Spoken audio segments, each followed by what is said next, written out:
Buenos días, el Señor les continúe bendiciendo en la mañana de hoy. Vamos a ver un nuevo bosquejo bíblico basado en la carta del apóstol Pablo a los filipenses y nos vamos a enfocar en el capítulo 1, versículo 23. ¿Qué es la muerte? Cuando un año llega a su término y un nuevo año comienza, una de las noticias que siempre llaman mi atención es el listado de personas famosas que murieron durante el año recién terminado. Varias revistas escriben artículos acerca del tema, incluyendo una revista en particular que al principio del año de 2015 hizo tal lista y la puso bajo el título de Despegues, haciendo alusión al despegue de un avión. Incluía personas que hicieron algún tipo de impacto en el mundo, como Edmond Hillary, de quien probablemente nunca haya escuchado, pero él fue el ingeniero que inventó y diseñó la cafetera eléctrica como la conocemos en el día de hoy. Edmond murió a la edad de 92 años y en una entrevista atribuyó su capacidad de vivir una larga vida a dos razones principales: el comer regularmente frutas cítricas y nunca tomar café. Otro nombre en esta lista que llamó mi atención fue Dayuma, la mujer de la tribu Auca que llevó a la fe en Cristo y se convirtió en el punto de conexión para que Elizabeth Taylor y Richard Saint eventualmente alcanzaran a los Aucas para Cristo. Vaya bendición que fue esa mujer. En la lista también había un montón de atletas, nombres que nunca había escuchado, como Toro Dichene, una gran tenista que llegó a ganar 391 torneos en los Estados Unidos. Lo que llamó mi atención fue que el hecho de que ganó la mayoría de varios de estos torneos después de haber cumplido 55 años. Ella compitió hasta sus 85 años y luego murió a la edad de 98. Supongo entonces que el secreto de una larga vida es jugar mucho al tenis, comer frutas cítricas y no tomar café, lo que significa que aparentemente voy a morir joven. Y a decir verdad, la persona común y corriente está al menos preocupada y en el peor de los casos aterrada de morir, principalmente porque sabe que algo más tiene que ocurrir después de la muerte. Francis Bacon, un estadista inglés que vivió hace unos 400 años atrás, dijo que los adultos le temen a la muerte como los niños le temen a la oscuridad. Jack Nicholson y Morgan Freeman protagonizaron la película Ahora o Nunca. Esta trata de que estos dos hombres, quienes son diagnosticados con enfermedades terminales, quieren hacer todas las cosas que siempre quisieron hacer antes de morir. Cuando los actores fueron entrevistados para una revista, Jack Nicholson admitió: todos queremos vivir para siempre. Sin embargo, todos se topan con aquella pared de la muerte. Nadie sabe qué hay del otro lado. Es por eso que yo le tengo miedo a la muerte, afirmó. Mientras leía esta larga lista de personas, atletas, figuras políticas, escritores, actores y actrices, personajes de televisión, filósofos, inventores, líderes de negocios, no podría sino preguntarme cuántas de estas personas al estar en el lecho de su muerte pensaron: estoy a punto de morir y la verdad es que no puedo esperar a que pase. Va a ser tanto mejor que la vida como la conozco aquí en la vida. Pero ese puede ser el testimonio de cada cristiano. Nosotros sabemos a partir de la palabra de Dios qué hay realmente detrás del otro lado. Y si usted abre su Biblia en la carta de Pablo a los filipenses, descubrirá este tipo de confianza frente a la muerte. Le invito a que abra su Biblia en el versículo 21 del capítulo 1 de Filipenses. Pablo aquí dice: porque para mí el vivir es Cristo y el morir es ganancia. ¿Alguna vez ha hecho usted una lista de pros y contras para tomar una decisión importante? Yo a veces lo hago, saco un pedazo de papel, dibujo una línea divisoria en medio y en un lado pongo los pros y del otro lado los contras. Vemos la lista de razones de Pablo para querer vivir. Habían 3 razones. Pablo quiere beneficiar la obra, versículo 22, mas si el vivir en la carne resulta para mí en beneficio de la obra, no sé entonces qué escoger. En segundo lugar, él quiere incentivar el crecimiento espiritual en otras personas, versículo 24, pero quedar en la carne es más necesario por causa de vosotros, y confiado en esto, sé que quedaré, que aún permaneceré con vosotros para vuestro provecho y gozo de la fe. En tercer lugar, Pablo quiere magnificar a Cristo, versículo 26, para que abunde nuestra gloria en mí, en Cristo Jesús, por mi presencia otra vez entre vosotros. A final de cuentas, la vida de Pablo estaba enfocada en multiplicar la obra, en motivar a los creyentes y en magnificar a Jesucristo. Pero en medio de esta lista de razones para vivir, Pablo hace un breve comentario acerca de por qué prefería morir. Esto es lo que iría en la columna de los pros y contras. Antes de que veamos ese comentario, me gustaría destacar que había una verdadera batalla en el corazón de Pablo. Él obviamente no tiene miedo de morir, pero al mismo tiempo él está bastante interesado en vivir. Leamos el versículo 23. Porque de ambas cosas estoy puesto en estrecho. En otras palabras, estoy dividido entre ambas cosas y no sé qué decidir. El verbo griego que es usado aquí es usado en el Nuevo Testamento para referirse a ser apretado en ambos lados o por ambos lados. Esta palabra es usada para describir la presión de las multitudes que Jesús experimentó en Lucas 8:45. Allí los apóstoles le dicen a Jesús: Maestro, la multitud te aprieta y oprime, y tú dices: ¿quién es el que me ha tocado? Pablo incluso usa esta palabra para describir cómo el amor de Cristo nos presiona o nos constriñe en 2 Corintios 5:14.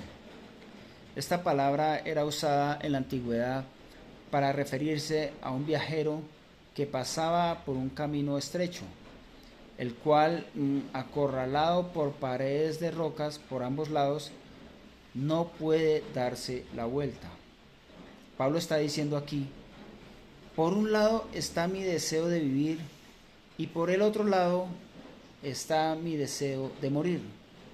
Note el versículo 23 nuevamente. Porque de ambas cosas estoy puesto en estrecho, teniendo deseo de partir y estar con Cristo. En el original, Pablo usa una palabra bastante fuerte aquí, traducida como deseo de partir. Pablo usa la palabra epitomía. Esta es una palabra que se refiere a anhelar, a tener ansias de algo. Frecuentemente aparece en un contexto negativo. Aparece en el Nuevo Testamento como una palabra con connotación sexual. Pablo usa esta palabra cuando habla acerca de los deseos de la carne. Gálatas 5:16. Pero Pablo también usa esta palabra en un sentido positivo. Él escribe a los tesalonicenses y les comenta cuán deseoso él está, misma palabra, de ir a verles cara a cara. Primera de Tesalonicenses 2:17. Ahora podemos entender por qué Pablo quería vivir, que era para multiplicar la obra y bendecir a otros. Pero ¿por qué Pablo deseaba apasionadamente, o sea, por qué Pablo deseaba el momento de su muerte? Es fácil malinterpretarlo a menos de que estudiemos su razonamiento acerca de la muerte. Pablo nos ha dado en este párrafo 3 razones para vivir, pero ahora él nos da 3 verdades acerca de la muerte. La primera verdad es esta: la muerte es la partida del espíritu de la tierra. Note nuevamente el versículo 23. Porque de ambas cosas estoy puesto en estrecho, teniendo deseo de ¿qué? De partir. Pablo usa una palabra que lleva la connotación de ser transportado, así agregando emoción y una vívida imagen a lo que está diciendo. Esta palabra griega era usada en al menos 5 contextos, y vamos a repasar estos usos para tener un mejor entendimiento de lo que la palabra podría significar. En primer lugar, era usada en el ámbito militar por los soldados mientras ellos levantaban su campamento. Es interesante notar que, usada en este contexto, partir significaba levantar el campamento con el propósito de moverse hacia otro puesto. Pablo está diciendo aquí: estoy ansioso de levantar mi campamento y dejar este campo de batalla, para poder luego entrar al descanso eterno en el cielo y a la presencia de Cristo. Esta palabra también era usada en los días de Pablo para los viajeros quienes iban a bordo de un barco que estaba soltando las amarras que lo ataban al muelle. Ahora el barco estaba listo para partir. Pablo estaba listo para soltar las amarras, listo para zarpar hacia su puerto celestial. Pablo aquí dice: estoy listo para que me quiten el yugo. Estoy listo para que me quiten las cadenas. Estoy listo para levantar el campamento y desarmar mi tienda de campaña. Estoy listo para que mis problemas sean reemplazados por soluciones. Estoy listo para zarpar hacia el puerto celestial. Aquí está la verdad acerca de la muerte. La muerte es la partida del espíritu de la tierra, pero eso no es todo. En segundo lugar, la muerte es la llegada del espíritu a la presencia del Señor. Note nuevamente el versículo 23. Porque de ambas cosas estoy puesto en estrecho, teniendo deseo de partir y estar con Cristo. Lo que Dios está revelando acerca de la muerte a través de esta carta de Pablo destruye un gran número de falsas enseñanzas. Por ejemplo, la falsa enseñanza del sueño del alma o el limbo.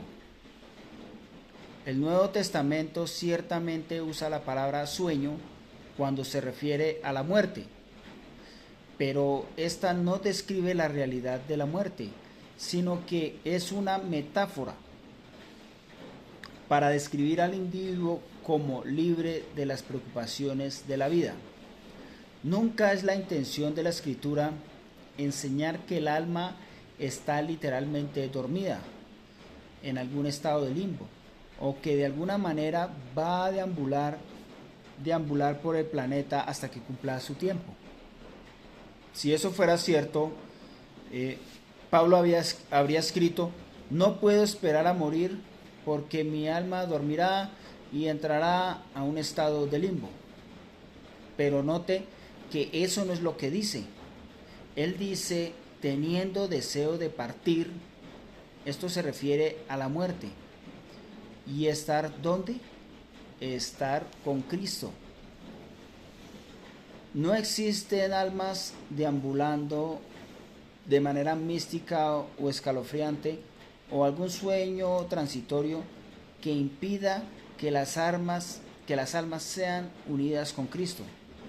Este texto también es uno de los tantos que confirma que la enseñanza acerca del purgatorio es falsa. No hay ni siquiera una pizca de evidencia bíblica para la doctrina del purgatorio.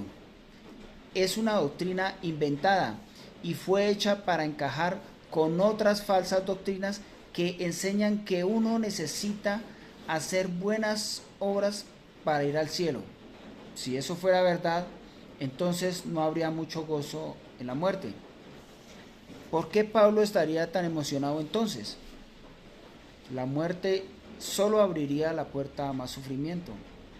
La Biblia claramente enseña que cuando el creyente muere, él inmediatamente parte a estar con Cristo, como el ladrón que colgaba de la cruz próxima a la de Jesús, al cual Jesús le prometió: de cierto te digo que hoy estarás conmigo en el paraíso.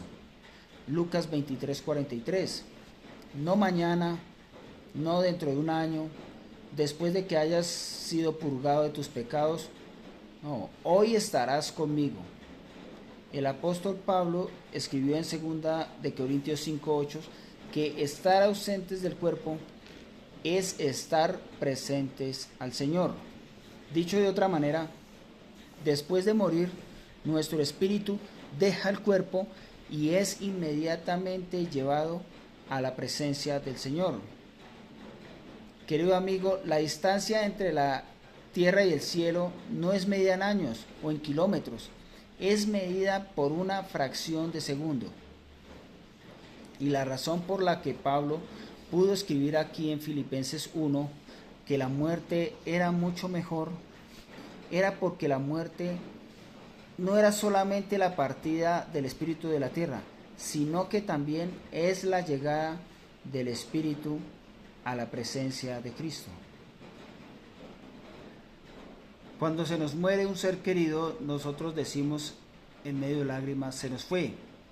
Pero desde el cielo, las huestes celestiales están diciendo: aquí viene. Nosotros lloramos, y con razón, porque se nos acaba de ir un ser querido. Pero el cielo está cantando y regocijándose, y con razón, porque ese ser querido se les acaba de unir.